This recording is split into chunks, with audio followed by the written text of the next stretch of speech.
A man kneels as people next to him square off with supporters of the EFF, ahead of the court appearance of two suspects for the murder of a farm manager, Brendan Horner, in Senegal, in the Free State Province, South Africa. October 16, 2020. Sifawi Sibikowe diplomatic row is brewing between South Africa and the United States, as over 10,000 white South African farmers have reportedly expressed interest in relocating to the U.S. following an executive order signed by President Donald Trump. The move has ignited a fierce debate, raising concerns about the potential economic and social repercussions for South Africa. The administration further accused the South African government of fostering policies that undermine equal opportunities and contribute to racially targeted violence against landowners.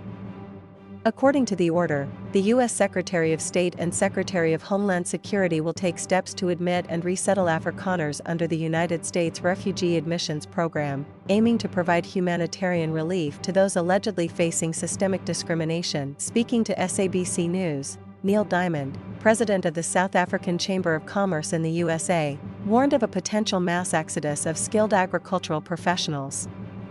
He noted that within just 18 hours of the executive order's announcement, over 10,000 inquiries had been received from South Africans seeking information on refugee status and relocation to the U.S.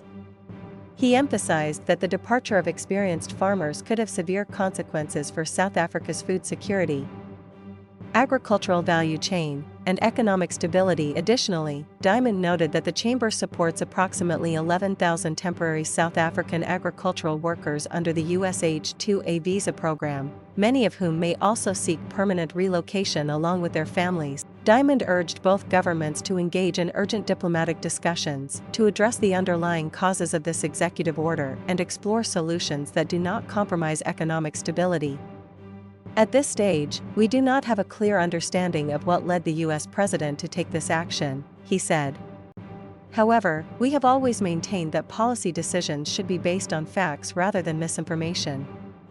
President Cyril Ramaphosa fired back at U.S. President Donald Trump on Saturday, saying there is no single group that faces persecution in South Africa, after Trump signed an executive order to cut financial assistance to the country, citing claims of race-based discrimination against Afrikaners. South Africa is a constitutional democracy. We value all South Africans, black and white.